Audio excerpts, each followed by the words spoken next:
Hello, everyone. Welcome. My name is Alex Colvin, and I am the Public Programs Curator at the Alabama Department of Archives and History. And today, I'm excited to welcome you to this wonderful virtual book talk. But first, I have a few quick announcements. The Archives Building and the Museum of Alabama are open to the public.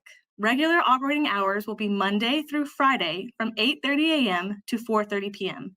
Saturday hours will resume later this year.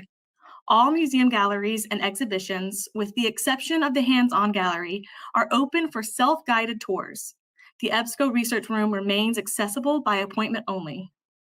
I want to invite you to join us for Food for Thought virtually on Thursday, May 18th at noon for Aaron Malden's talk, Gone with the Land, the Environmental History of the Civil War in Alabama. And now I am ready to introduce you to our speaker for today, John S. Sledge. Sledge is the Senior Architectural Historian for the Mobile Historic Development Commission, a member of the National Book Critics Circle, and a past member of the Friends of the Archives Board of Directors. He has authored several books, including These Rugged Days, Alabama in the Civil War, and the Mobile River.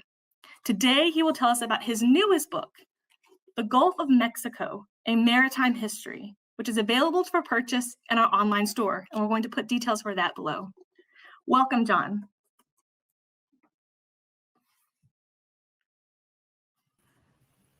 Thank you so much, Alex. It's wonderful to be here, and I always love coming to Montgomery and just seeing this really magnificent building and being surrounded by Alabama history, so it's a real treat.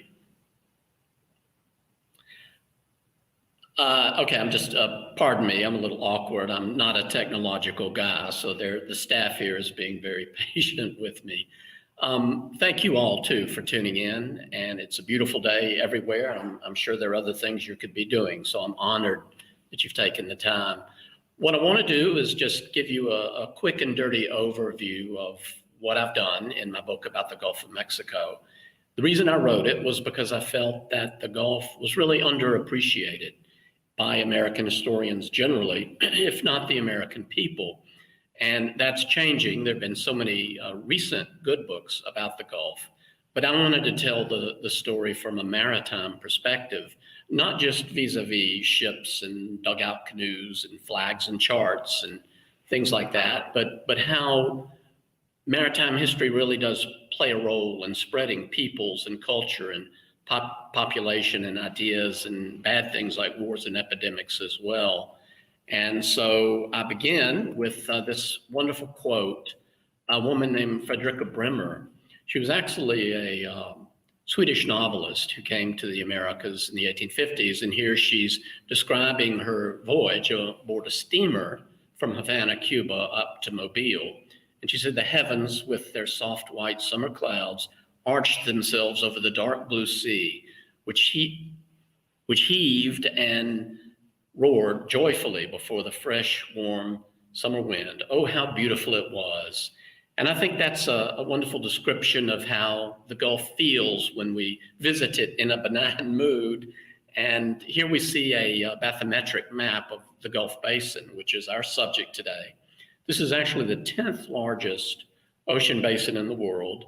It's technically considered part of the Atlantic, as is the Caribbean. Here you can see that it's got a great deal of continental shelf to it, those shallow sea bottoms off the States and off the Yucatan Peninsula, and a very deep central portion. That's called the Sigsbee Deep, and it's named in honor of a ship's captain that we'll talk about here shortly. It's a good 11 or 12,000 feet out there in the center, but the actual continental shelves are much shallower. And so that tended to make it a challenge for ships during the early days that drew 15 or 20 feet to get into some of these harbors like Tampa Bay or Mobile Bay or even across the bar at the Mississippi River. And here's a view of how a lot of us like to experience the Gulf. This is Orange Beach just a few years ago, and you can feel the warmth. It's better than a visit to your psychiatrist or your therapist, just to get out there and let the sunshine and the sand and the gulls make you forget about everything. Henry James once said that the sea was a marvelous thing. When it didn't give you trouble, it took it away.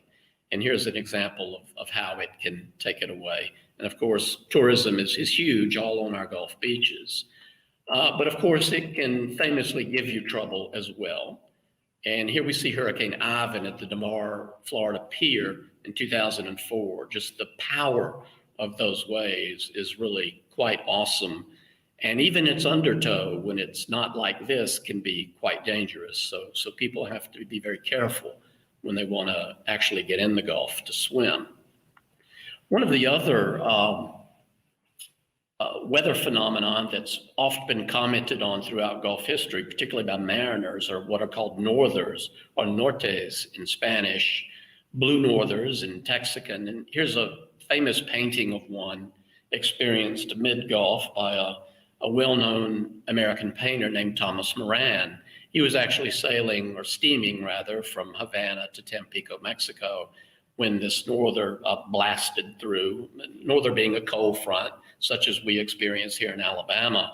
It can drop the temperature, as we all know, 25 or 30 degrees in a matter of hours, and the wind just blasts through. And it's bad enough when you're on land without a jacket, but if you're at sea, it can be quite unpleasant because they build into quite mountainous things that can even make an experienced sailor seasick. I opened the book with a description by Libby Custer. She was the wife of George Armstrong Custer, perhaps the supreme egotist of the Civil War. They were stationed in Texas after the war, specifically in Galveston. And when they were reassigned to New Orleans, they boarded a steamer at Galveston and then sailed out into the Gulf. And just as they got offshore, they were hit by a norther. And so I opened with that experience in Libby's quite amazing description of what that was like on board a wooden steamship. She describes being wedged into her berth while the ship's heaving and rolling and everything's clattering and falling, and many passengers are getting seasick and screaming in terror, and the crockery's falling and breaking, and then night comes and that just compounds the terror. And so she tells her husband to go out and see what's going on. And he goes out on the deck, and they can see that the rocker arm is disabled on the steam technology. So the sailors are hoisting some of the canvas and waves are washing across the deck. It's just a chaotic scene. And Custer is worried this is a situation, as would be the Sioux Indians later, that he didn't have control of. And the captain told him, no, it was fine. Nothing they couldn't handle. So the general stumbles back and tells Libby that the crew's in control. She falls asleep in her berth, and then a pitcher of water tips over onto her. Essentially, she's waterboarded by the Gulf of Mexico, and she wakes up in a near panic. And daylight brought some relief from the terror. She said she looked out, and the seas were, as she put it, mountains high. They were a green crystalline color, and the ship would heave up on top of one of these and then just fall back down the face of the wave. And she had a little champagne, and that helped settle her down. And then finally they come to the docks in New Orleans, and Custer's father-in-law is on the vessel with them. And when he disembarks, he looks at his son and say, the next time I go to Texas with you, it'll be when this pond is bridged over. So obviously sailing in the Gulf was a risky affair in the 19th century. The flora and fauna that are part of the basin and its environment, as well as that have gone into its culture, really quite remarkable and evocative. It's an exotic place. Here we see a variety of the tree life that's so common. At the upper left, that's actually taken in Mobile, one of the grand coastal ports, and it shows just a live oak alley. Live oaks are so ubiquitous along the coast, and they just connote grandeur and history and grace, charm and elegance. And then in the center, the black and white image is a mangrove tree down in Southwest Florida, or walking trees, as the Indians called them. With climate change, mangroves have actually been expanding to the north. They're quite common in the Chandeleur Islands now off Louisiana, and some have even been found on the Mississippi Barrier Islands. I don't think there are any yet on Dauphin Island or the Fort Morgan Peninsula, but I would not be surprised if soon that were the case. And the upper right are some palm trees. This is in Havana. And palms are just ubiquitous all around the basin. They're everywhere from Cuba to Mexico, all across Florida, Texas, Alabama as well. And then the bottom image is just a lovely shot at the Louisiana swamps. And these are the cypress trees, which are so magisterial with their festoons of moss. They really evoke the Gulf Coast swamps and all of the history that goes along with those images. Sea life is quite common in the Gulf. It's a bounteous place for fishermen. Of course, the Gulf Stream originates there and is a famous cornucopia for anglers. And here's just some of the variety of sea life. The top left are the manatees, which are quite popular. Really one of the favorite mammals in the Gulf among the public. They're common in Florida. They're even common now in Mobile Bay in our waters down there during the warm months. And then top center are dolphins, who are just marvelous comedians, never fail to entertain, and love to play in the wakes of boats. They're just amazing with their speed and maneuverability.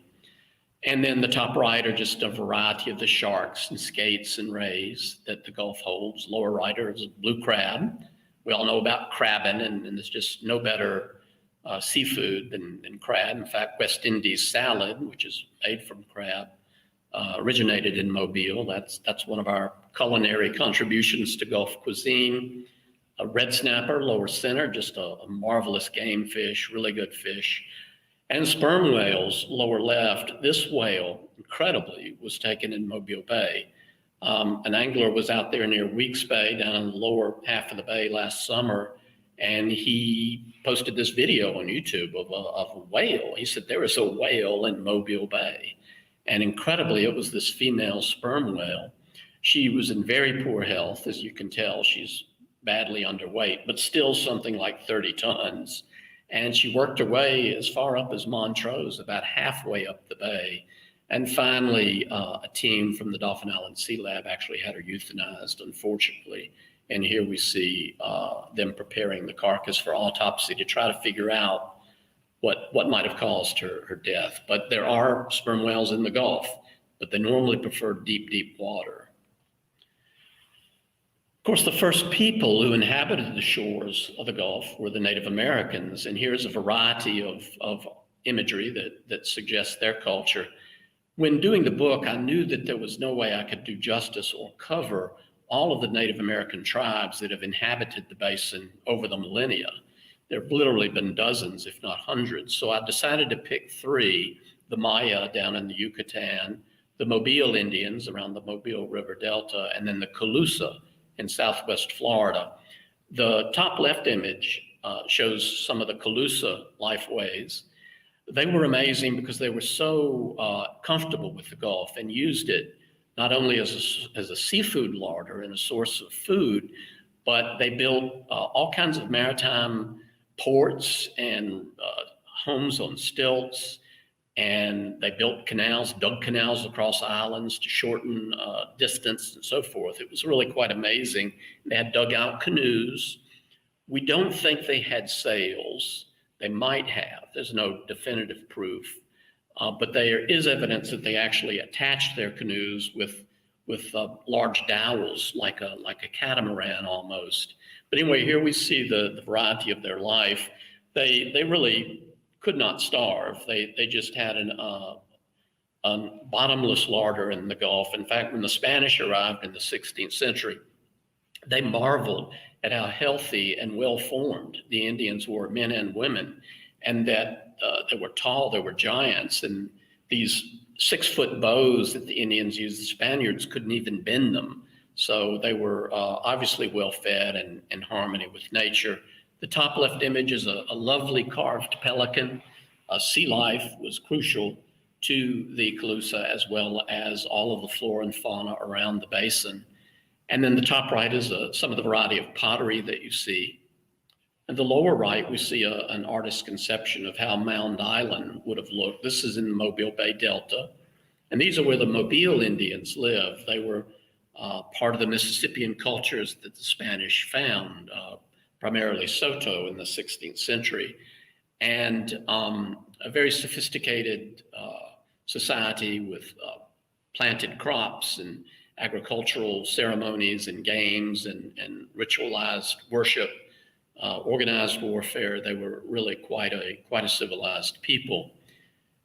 And they also used dugout canoes. And then lower left, we see a Mayan lighthouse on the Yucatan Peninsula. The Mayans actually sort of tended to push further offshore than most other Indians around the Gulf. And to help their canoeists find the routes in, they built these lighthouses, and sometimes they'd hoist colored flags during the day to show the mariners where the channel was. So they'd built light torches at night. Columbus famously encountered a canoe load of Maya in the Bay of Honduras in the 16th century. And he talked about how the canoe was like 8 feet wide. It had been a massive tree. And there was a big platform, a reed platform in the center where all the women and children sat. And they had a reed awning over them to provide shade. And of course, the Indians were astonished to see these bearded white men in these high-walled wooden vessels. And so it was an amazing encounter. And then the Spaniards were even more flabbergasted when they discovered that the Indians used cocoa beans for money when they had all this gold at their disposal. Unfortunately for the Indians, the prevalence of gold was to be their undoing. And here we see the Spanish entradas, which do play a prominent role in my book. Of course, the most famous in terms of Alabama history is that of Hernando de Soto. Here we see him on the right. And then on the left is a rather typical caravel. These were the small Spanish ships that really Columbus sailed, that came across the Atlantic, rode with the trades, and then were able to maneuver all around the Gulf Basin and discover harbors and conquer Mexico and attempt to conquer Florida and the Alabama River Basin as well. This one is latined rigged, as we would call it. That is the spars are at an angle, and these tended to be very maneuverable in variable winds or in rivers and bays. In crossing the Atlantic, typically the foremast at least would be a caravela redondela. They would have called it a rounded, we would have had a spar going straight across. It would have been a square sail, rather. And that would have rode better with the trades because they didn't have to adjust sails for days on end. And they could just ride those big Atlantic rollers and penetrate the Gulf that way. Here's a map that came out of Soto's Entrada, and of course Luna came about 20 years later, Tristan de Luna, and landed in Pensacola Bay, but ultimately they tried to colonize up the Alabama River, probably around Monroe County, somewhere like that. But this is the so-called Soto map, and it dates from the late 16th century. And what's remarkable about it is that it shows a lot of interior towns as well as the rivers. So you can begin to sense the importance of the interior to the Spanish in terms of its conquest or colonization. The Mississippi River is the one all the way to the left that has like a little bay up there at its mouth, and then it goes inland and then fingers out. As you can see, they don't illustrate the Birdfoot Delta off Louisiana, so their knowledge of the Gulf Coast is still very imperfect. And one of the towns is actually labeled Tuscaloosa, as you can see. And of course, it was home of the famous Indian chief, Chief Tuscaloosa of Mobile fame. Here's Cuba, which was really of vital importance to the Spanish settlement of both both the Caribbean basin and the Gulf. And Havana, of course, which is on the northeast portion of that long, narrow island, was a critical juncture. And typically what would happen is once Mexico had been conquered, Spain would send these vast treasure fleets over from Europe. They'd ride with the trades, they'd come into the Caribbean and call at ports like Portobello and Cartagena and load up with silver. And then they'd come around, enter the Gulf through the Yucatan Strait there between Cuba and Yucatan, and go up to Veracruz, and they'd collect more silver there. And the Manila galleons would have come across the Pacific with their bounty, silks, Chinese porcelains, silver. All of that would have been loaded on the treasure fleet. Then they would have gone to Havana and rested and provisioned, and then gone back across, riding the Gulf Stream to whip across back to Europe. All of this wealth made Spain fabulously wealthy the 16th century. Of course, much of it squandered in senseless European wars. And unfortunately, the Indians paid a horrific price for their silver and gold. Many died of starvation, many were enslaved. Some wiped out entirely. Almost all of Cuba's natives disappeared. But there are, of course, still Maya in Mexico, and other tribes have managed to prevail over time.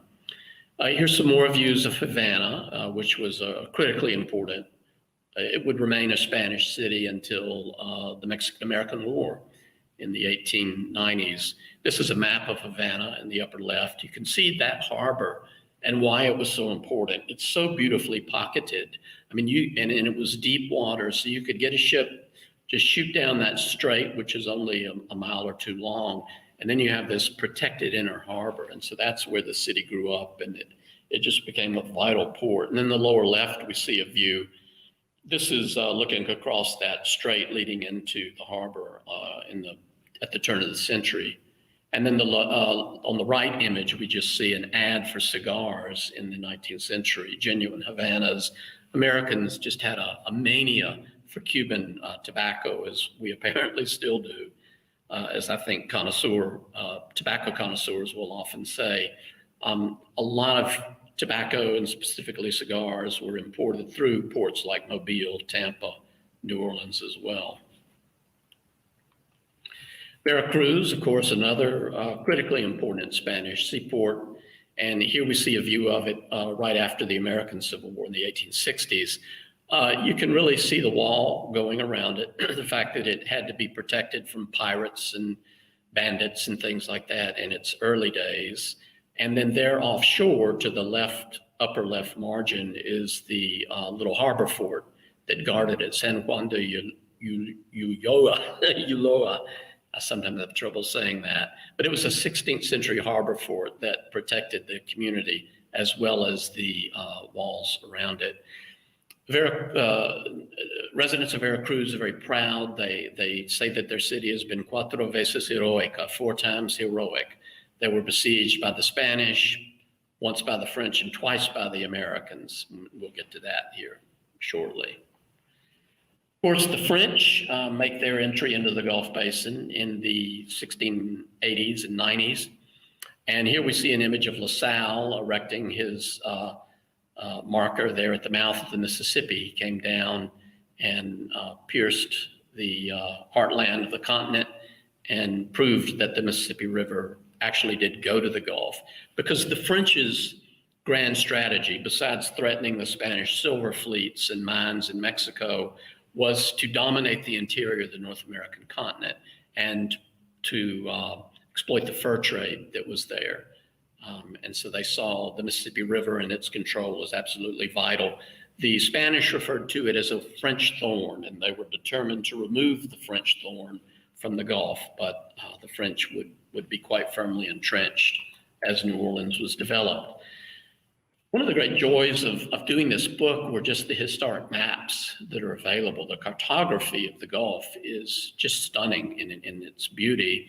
This is an early French map from the 1740s, and it shows the north central portion of the Gulf, our part of the world. The heavy line offshore shows the 10-fathom curve. Little alert there for mariners. As you cross that, it's going to get shallower. Mobile Bay is right there in the center. The fleur-de-lis is practically pointing at it. Here you can see now they know about the Birdfoot Delta off Louisiana. It's shown. We see the Mississippi River and, of course, the Florida Panhandle, as well as Dauphin Island and the Fort Morgan Peninsula. And in fact, the French had colonized Mobile about 1702. So not only would they build a city in New Orleans a few years later, but Mobile and Biloxi as well. So that portion of the Gulf was firmly French, whereas Pensacola was Spanish, Texas, Mexico, more Spanish, and the British and the Dutch as well were interested in getting in on the game. So there was a lot of attention to that part of the world. And here's just some example of some of the French material culture of the Gulf Basin. The upper left is a map of New Orleans. Like Veracruz, it was walled. in its early days. The upper right, we see Mobile, founded in 1702, right here on the river, with Fort Condé there in the center, prominently displayed. There's a reconstruction of that fortification now in downtown Mobile. Lower left are some pirogues. This picture was taken in the 1930s. This is a peculiar kind of watercraft we often associate it with the Cajun culture. And of course, the Cajuns were the Acadian refugees who came down from, or were forced out by the British from Canada and resettled in the Louisiana area.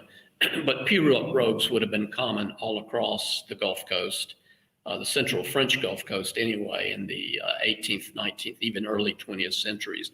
It was, the old joke was among my dad's generation that if you switched your chaw of tobacco from one side of your mouth to the other, the pirogue could tip over.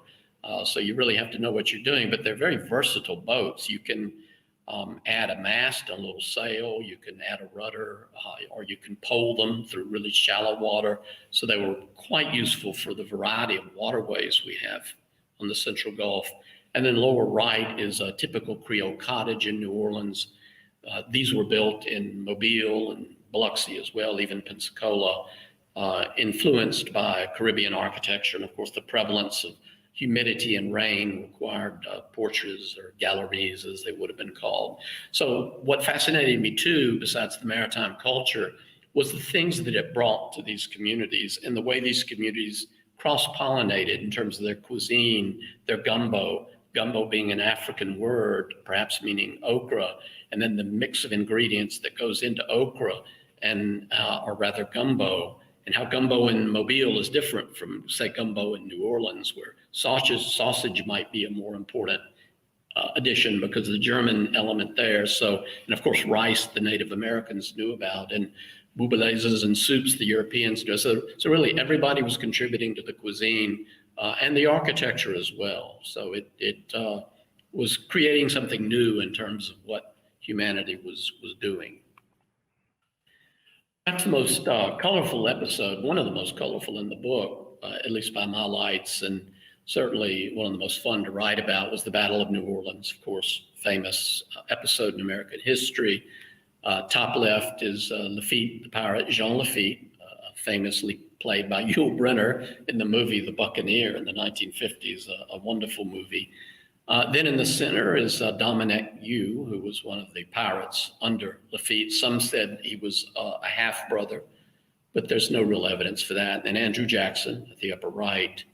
And then the lower image shows the Battle of New Orleans during its highlight on January 8th of 1815. Lafitte was a notorious smuggler. He and his men hid out down there in Barataria in the swamps of Louisiana. It was an unregulated environment. Louisiana becomes a state in 1812. It was weak. It was corrupt. Officials would try to put out bounties on Lafitte, and he'd turn around and offer bounties for them. And some people said the officials were actually in more danger. So he was quite expert in getting around what little law there was, and his men were down there off the coast, two islands, Grande Terre and Grand Isle, and of course Barataria, the swamps. Barataria itself being apparently a French word that connotes some kind of slightly illicit maritime barter, which was fully appropriate with Lafitte. He, unfortunately, a lot of his piracy involved slave running, slave stealing. He would, one of his favorite techniques was to ambush slave ships as they were coming into the Gulf across the Atlantic. They were heading for Havana because slave running, importation of slaves was illegal in the United States from 1808, even though slavery itself was legal. But the South was burgeoning, Louisiana was growing, cotton and sugar were huge crops, and there was this demand for labor among planters. And so the Lafitte brothers found a way, of course his brother Pierre, to fill that need. They take these slave ships, avoid the risk of crossing to Africa themselves, and then bring the slaves, sneak the slaves into Barataria, avoid the revenue cutters, and then have these big sales, as well as anything else they could steal, ship stores, or gold and silver, of course. But when you think of pirate treasure and Lafitte, you need to sort of think a little differently than you might Johnny Depp and Pirates of the Caribbean. There was a much darker aspect to it. However, by the time the British come into the Gulf of Mexico during the War of 1812, Lafitte realizes that his options are rapidly closing. Jackson is in the city, desperate to defend it and push the British away. And Lafitte actually offers to help the Americans if they'll grant him a pardon, which they do. It's a more complicated and interesting story in that, and I try to tell it. The British, of course, tried to get into Mobile Bay originally. They were going to take Mobile first and come overland to New Orleans and take it from the north, but they were beat away at Mobile Bay at Fort Boyer, and then subsequently failed at New Orleans, and then on their way out, tried to attack Fort Boyer again and actually took it, but peace had been declared, and so then they sailed away. But it's an amazing story. I have a whole chapter in the book called Violent Sea, which is about the various conflicts that have taken place in the Gulf. The 19th century was a particularly full period in terms of dominance. Here we see, of course, the American Civil War. Blockade running would be a famous aspect of the Gulf South. But here's a painting of the only blue water battle in the Gulf during the American Civil War. That's the CSS Alabama on the right, under the notorious Raphael Semmes, who was from Mobile, and then the USS Hatteras, which was one of the Union ships off Galveston. Semmes came into the Gulf not really even knowing that Galveston had been retaken by the Confederates. He thought the Union still had it. So he comes into the Gulf determined to try to capture some Union troop ships or destroy them. Pardon me, I take a swig of Mobile River water there. So he gets in, and then the Hatteras comes out to investigate. And Semmes waits for him and plays coy with him and tries to run away. And of course, the Alabama could sail much faster. The Hatteras was a slower vessel. So Semmes kind of limped along, and the captain of the Hatteras was no fool. He realized he was being played and drawn out to sea, and he suspected it was Semmes in the Alabama because the entire Union fleet was looking for her all over the world.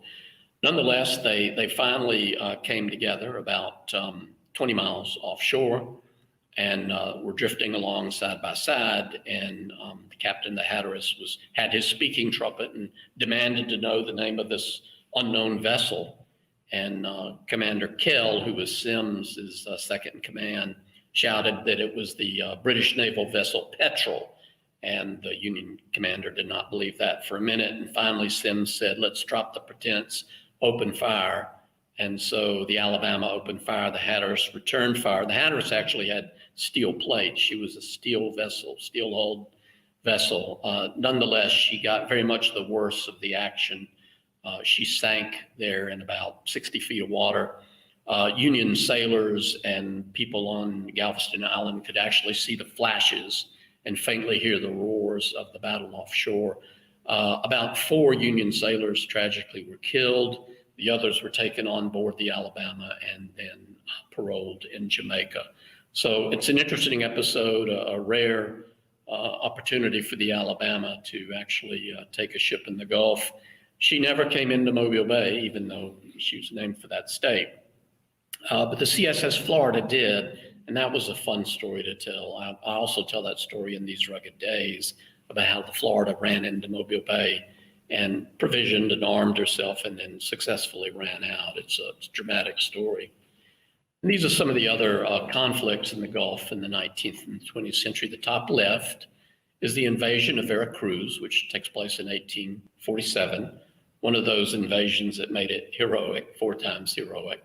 Here we see the American fleet shelling the harbor fortress while the troops land in what were called surf boats. And the American invasion was really masterfully planned. Maritime and amphibious war planners studied it for years, and they may still. The Navy had carefully parceled out where the men were, where the provisions, the fodder, the horses, different boats carried these different elements of the invasion ashore. So it was all very well organized. And as military men and women will know, an amphibious landing is one of the most complicated military maneuvers known. A withdrawal in the face of an armed force is the second one. And that's, of course, the British had to deal with both of those during the Battle of New Orleans. Nonetheless, this is the American assault on Veracruz, which was part of the Mexican-American War. They took it, and then Scott subsequently went across and captured Chapultepec and Mexico City and ended the war. The lower left is the second American invasion of 1914. This was part of Woodrow Wilson's gunboat diplomacy, if you will. The American Navy and Marines took the city fairly quickly, but did not hold it very long. That was during some Mexican political instability at the time. It was actually a sailor from Mobile, a young Jewish man, on board the USS New Hampshire, and he went ashore as part of that force and was unfortunately killed. But the night before the assault, he had written a long letter to his father about what he saw as heroism and service and patriotism and so forth. And there was a grand funeral for him in Mobile after this invasion. President Wilson sent a smilax wreath to his family. And in fact, his tombstone, which still stands in one of Mobile's Jewish cemeteries, contains the entire text of his letter home the night before on the back of that stone. It's quite moving.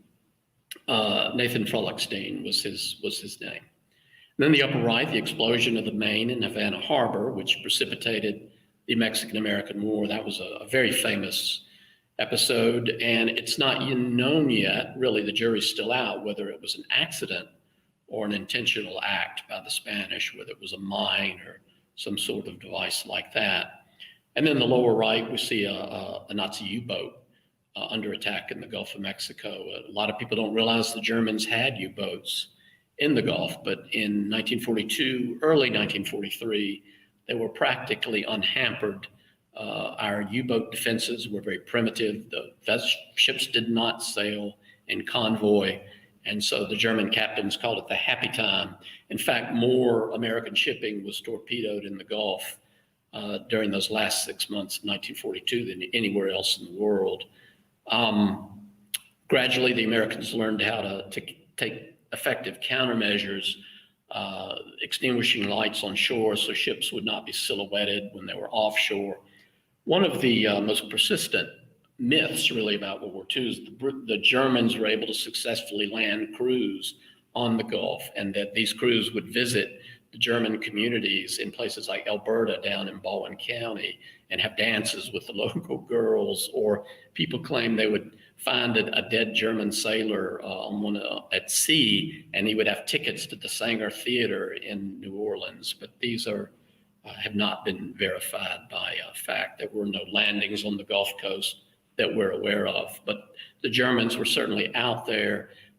They were lurking off the shipping lanes off New Orleans, Tampa, Mobile, and regularly torpedoing ships. This is one of the significant scientific achievements in the history of the Gulf. This is a survey of the Gulf and the first bathymetric map of any ocean basin in the 1870s. The vessel was the Blake, the steam schooner. We see her at the lower left. The captain was Charles Dwight Sigsbee. That's him at the top left. And Sigsbee was actually also the captain of the Maine a few years later, tragically. And then at the right is Alexander Agassiz, who was a scientist that went on that voyage. And what they did is they just crisscrossed the Gulf from Havana to New Orleans to Tampico to Key West and all around for months.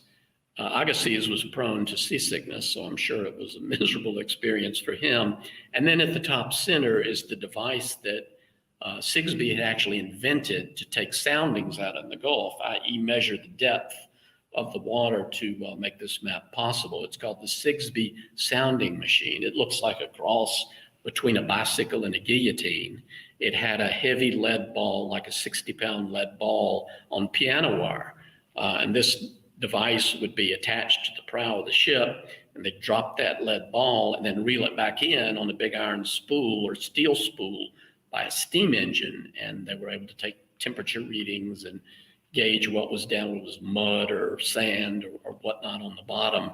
And so this was able to give them very precise information about the seafloor Meanwhile, Agassiz was sending out trawling nets to great depths and learning that there was actually an abundance of sea life at far deeper levels than scientists had ever guessed before. So quite an important scientific step. The 20th century, of course, trade really burgeons, and container shipping is one of the transformative episodes in not just the history of the Gulf, but in global trade. And a man out of Mobile, a guy named Malcolm McLean, played a prominent role in inventing this technology. He was a North Carolina truck driver who would sit at seaports along the eastern seaboard and just for hours while he waited for the stevedores to finish with their slings and their pallets and their pry bars. And he would think, there's got to be a more efficient way to do this. We're wasting a lot of time and energy, and everything then was pretty much break bulk. They had barrels and crates and boxes and sacks and et cetera. And so McLean came up with this idea: what if we put everything in a box, basically a steel container? And what if we just drove that box onto the vessel with a truck and then hitched the trailer and left the trailer and the box on the ship? Well, that was a good idea because it was called roll on, roll off. And then when you get to the port you're sailing for, a tractor truck comes in, hooks up to the trailer and pulls it off. But that didn't satisfy McLean because you're wasting space by having the truck trailer sitting there during the voyage. And then you've also got the weight of the trailer. So he found a way to use cranes and trains and trucks to really maximize the efficiency of all this. And here we see the result: these just massive container ships now, which are almost too large for the Panama Canal. Some actually are. I'm sure many of you saw the news story recently where the container vessel got trapped in the Suez Canal. She ran aground, and it became a really wake-up call for everybody about how critical these choke points are in terms of world trade, and how much we're all waiting on our pelotons, and they've got to come through the Suez Canal, and they can't make it. But here we see some container ships in port. This technology has really revolutionized seaports. The top view is Mobile. You've got one guy up in that blue crane who's got a little toggle switch, and he just effortlessly moves that while he's dipping in his hand in a bag of Cheetos and drinking his Dr. Pepper. And he can lift tons of cargo and then just gently put it on the back of a truck or a train. And so everything's railroad tracks and containers and trucks. Who knows what is in those containers? In the old days, you could walk down to the docks and smell the coffee and step over the cordage and see the piles of coal, and hear the stevedores singing their work songs as they unloaded the vessels. All that's gone now. Harbors are far more efficient, but far colder, less animated and colorful than they would have been even at mid-20th century. And sailors are in port for much less time. Shipping companies aren't happy when ships are in port. They're not making money. They need them going to and fro. And so sailors don't even have time to disembark and visit the bars anymore. So that's affected the economy and perhaps improved the morals of certain youth in Gulf seaports over time. Certainly to read some of the early accounts. And then the bottom view, we see the Port of Tampa. And as I close, I really want to close with the people, because it's the people in all their glorious color and variety who have made the Gulf Basin what it is. This is a photograph taken at Isle de Jean Charles off Louisiana in the early 2000s. It's Song and Dance Girl is the name of the picture. And I just fell in love with this and asked the photographer if I could use it in the book, and she graciously consented.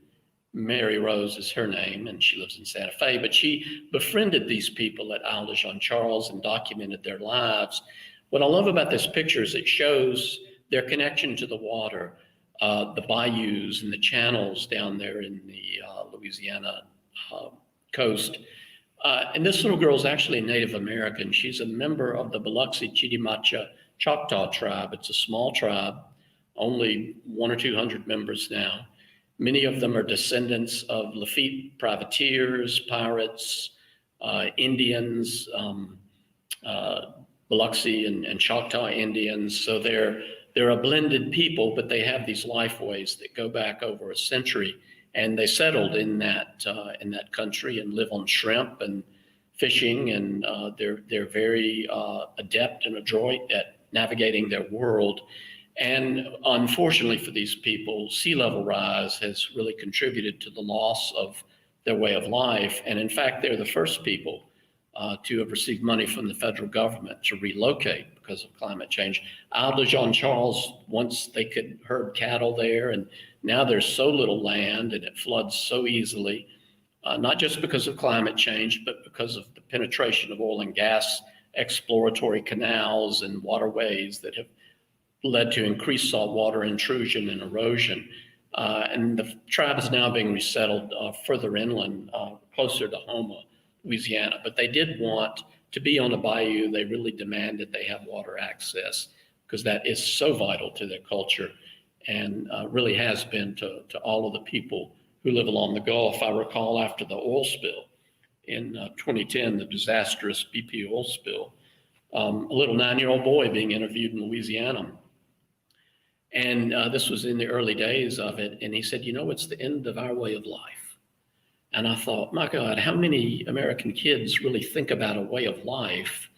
But as a resident of the Alabama coast, I knew exactly what he meant. It was the crawfish boils and, just all that swamp and life and culture and hunting and fishing and everything that goes with it. And then here is just, again, a view of the booming Gulf. This is on the Florida coast. We see the pine trees, or palm trees rather, and just this sense of sun and wind, and again, taking our mind away. It was a great joy to do this book. I had a lot of fun, and I appreciate you all attending today on such a beautiful day.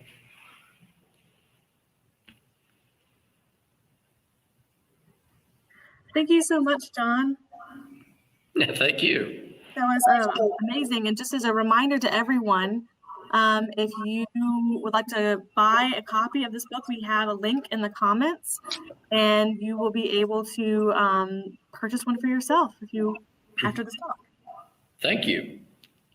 So this is a time where we can have questions from the audience. I encourage you to put it in the comments, and we'll be able to ask it live. But to start off, I have a couple of questions for you, John. First off, this book, what's amazing about it is that it has this huge scope, right? There's so many different perspectives, from Native Americans to Spanish and French, and then multiple countries. And it also is a huge span of time. What kind of sources did you get to be able to tell this story, and how did you go about finding them? Yeah, it was, what's interesting about the Gulf, there are really a lot of books about different aspects of the Gulf. Say you're studying the Battle of New Orleans, or the history of Tampa, or cigar making in Tampa, for example, or Key West and the wreckers there. And so it was just a matter of sort of keying in on the particular city or area that I was interested in. Happily, Jack Davis's just magisterial book, The Gulf, The Making of an American Sea, had come out before mine. And at first I thought, oh my God, I'm doomed. I mean, who could do it better than Jack? And I mean, he did it's beautifully written, a magnificent job, but it's primarily the American littoral and essentially an environmental history. Jack put nature at the center of his story. And all of a sudden I realized, hey, I don't have to write so much about pollution issues. I can really, Jack's done that so well, and I don't have to worry about, well, how do I work in Walter Anderson or the Mad Potter of Biloxi, or other aspects that aren't strictly maritime. And so it really freed me up to focus on more of what I wanted to do. And Jack ended up giving me a lovely blurb for the book, which I greatly appreciated. So it was a matter of reading first-person accounts like that by Frederica Bremer that we opened with, novelists and writers who commented on the Gulf, or studying photographs and paintings, diaries, letters, journals, a lot of just really good travel accounts from the 19th century, 18th century descriptions of, as the Europeans are beginning to settle the area more thoroughly. Bernard Romans wrote a wonderful book about Florida. that's just chock full of detail. And I also wanted to include Mexico and Cuba as well. I do speak Spanish, not like a native, but I've certainly learned a lot along the way. And so I was able to consult Spanish sources, which was helpful. And sometimes just to sort of see how events were handled from a Spanish perspective, say in the Mexican War or something like that. So that I don't speak French, unfortunately, so there are some French documents that have not been translated, but others have. Tonti left a journal. Of course, he's famous in Mobile settlement, but he came down with LaSalle, and he talks about finding the mouth of the Mississippi.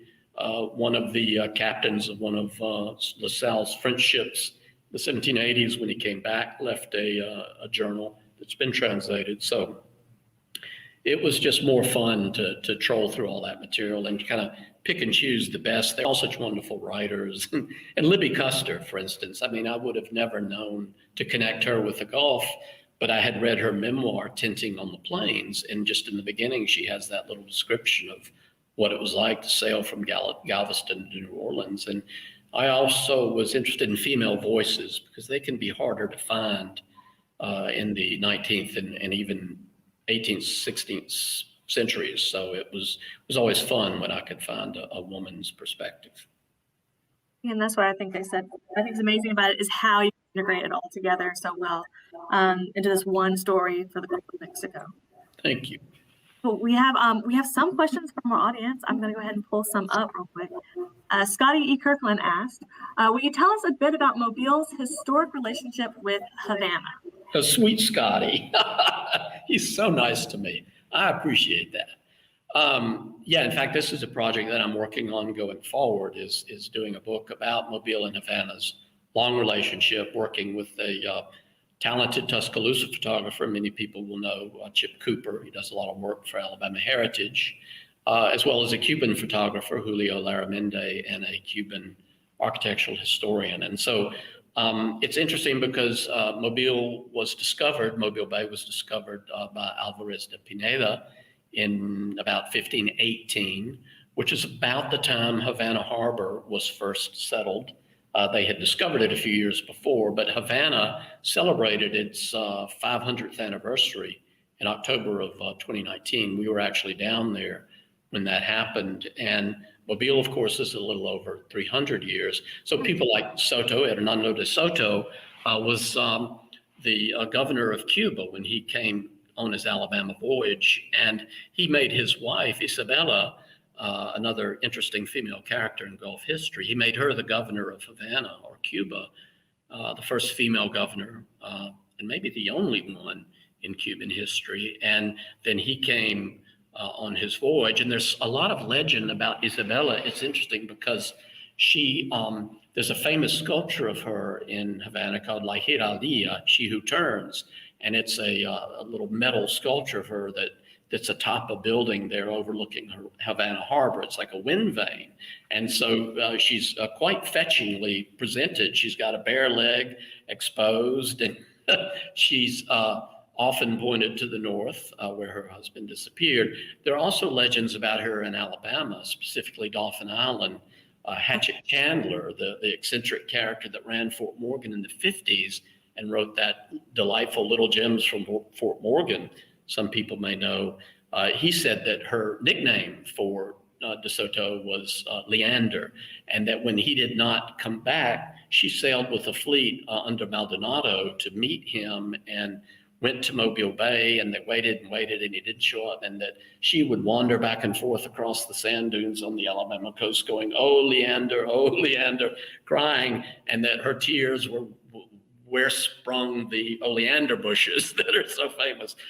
Complete nonsense, but fun. Yeah. And they also say she planted the fig trees on Dauphin Island, and there's in fact a point, Isabel Point there on Dauphin Island. So I just love the fact that these connections and legends in both cities go to the very beginning. Iberville, one of our French founders, was actually buried in Havana. I mentioned tobacco being shipped to Mobile. There was a lot of tourism between the cities up to the Cuban Revolution. I found a wonderful illustration in the 1906 train advertisement asking Northerners to sort of leave the wintry blasts of Chicago, take a train ride to Mobile, Alabama. Your train will come right down to the dock. You can get off onto the Munson steamer, and it'll take you to Havana in 2 days. And the visual shows a young woman in, full Victorian regalia straddling Mobile Bay with her croquet mallet. And there's a stake a croquet stake where Mobile is, and she's tapping the ball, which is the Munson steamship, and it's scooting across the Gulf. And at Havana, there's a little ring, and then the other stake. And I thought there's no more perfect illustration of how close those cities were for so long. So many other, Madame Levert visited Cuba, had a best friend there who ran a hotel. Admiral Sims went there. Everybody went there up to the Cuban Revolution. So it's going to be a lot of fun to explore that. I didn't know about that relationship, and so it'll be interesting to see how you explore the connection. So we have one from Jerry Davis. Can you talk about the oil spills and the amazing cleanup? I recall being amazed at how quickly that took. And just kind of to piggyback off of that too, can you talk about any changes in the economy or the ecology of the area after oil spills? Yeah, that was just a catastrophic event. And when it happened, we were all just both mesmerized and horrified by that imagery of those billows of oil coming. They had the undersea camera just relentlessly going, and it just was coming out. And BP didn't seem to be able to do anything about it. We all learned a new vocabulary, booming, jump shot, top hat, all these methods to try to stop the catastrophe. They were dealing with oil at such a great depth that it was really at the edge of our technological capability. I say in the book, it was almost like they had pricked a primordial Mayan god and stirred its wrath. I think the long-term effect of the oil spill is still being studied and determined. There's been a lot of effort and attention put to that. The dispersants and their use was very controversial. The idea was, let's break the oil up into little globules that will be easier for microorganisms to devour. There were, of course, oil beaches. I remember driving with my family down to Gulf Shores when the oil first hit.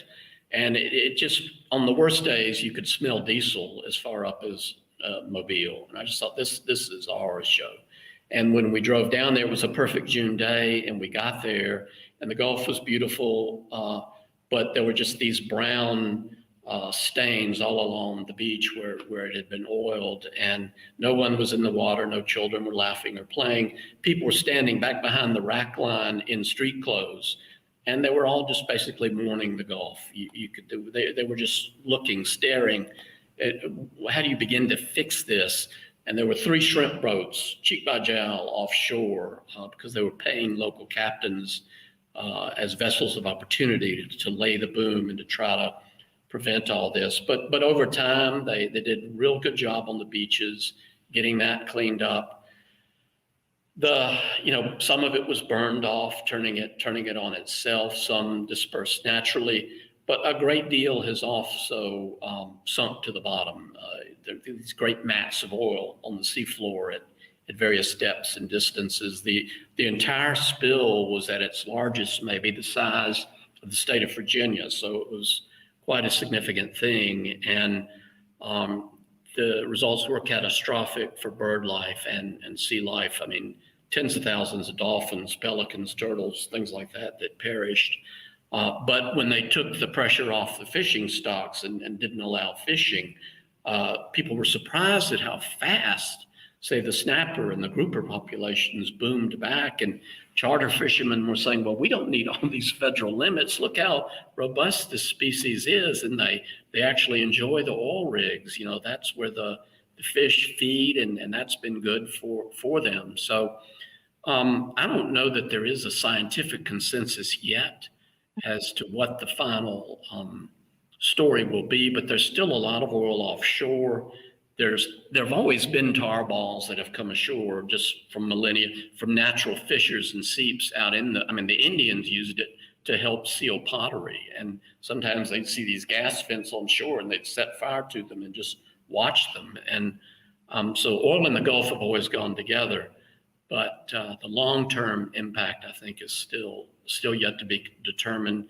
That's probably something a scientist could answer far more competently than I could. But I know that people are far from sanguine that it's over. Of course, the economic impact was equally catastrophic for lots of businesses and individuals and families.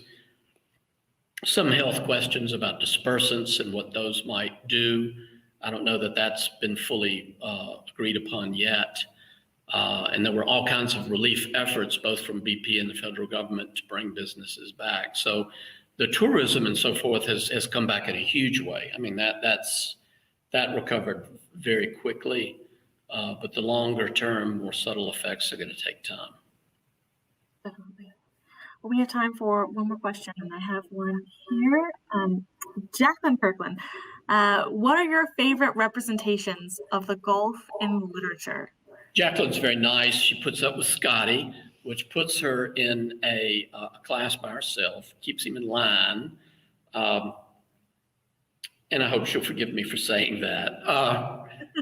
Yes, there's really just some great writing about the Gulf. And I mentioned Frederica Bremer. Her descriptions are marvelous. There's also was a Cuban countess who in the 19th century wrote a book about Havana and the Gulf.